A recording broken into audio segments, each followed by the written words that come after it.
Hello guys, kamusta po kayo lahat? Magandang araw po sa inyo. Ngayong araw na ito ay pag-uusapan natin yung palayan doon sa likod ng barangay namin kung saan nawalan po ng irrigation gawa nga doon sa trahedya na landslide na bumagsak doon yung buhawi sa likuran ng barangay namin. Marami pong mga damages katulad ng niyog at mga palayan. So ngayon guys, kahit hindi natamaan ng landslide yung likuran ng barangay namin na palayan, at ito'y nanganganib pa rin sa susunod na taniman gawa ng ang irrigation doon ay sira na.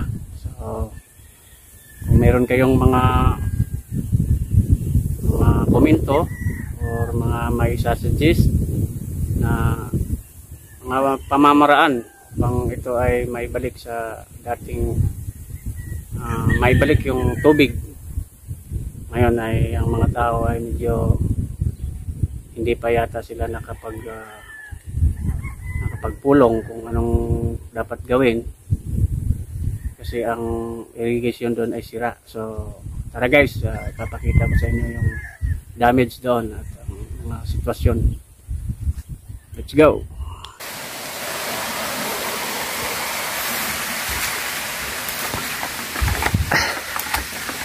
Guys, ito yung irrigation namin kung saan wala nang tubig gawa nung nasira nga doon sa sa taas yung kasama doon sa damage ng paglandslide.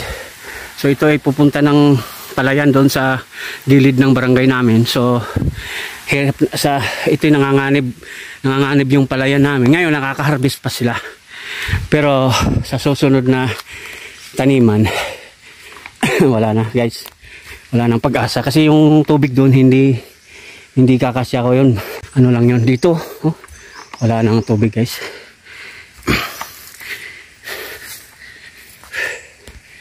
Ito yung guys yung irrigation namin. Yeah, wala na. Ano na yung mga putik dyan sa baba. Nung una kong vlog doon ako kasi maano pa yun hindi pa pwedeng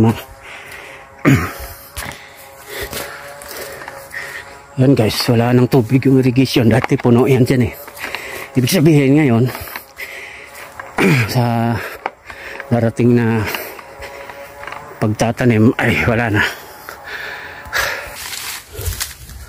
Ito irrigation ang tabi dito kami kumukuha ng tubig guys sa waterfall dati dyan paano na yan ngayon, talagang tagtuyot na. Meron namang hindi naman nawala yung ilog, yung tubig, kaso lang malaking trabaho, kulang kung kayanin pa ng manpower. Hindi ko alam kung baka maglalagay na lang kami ng hose doon sa taas.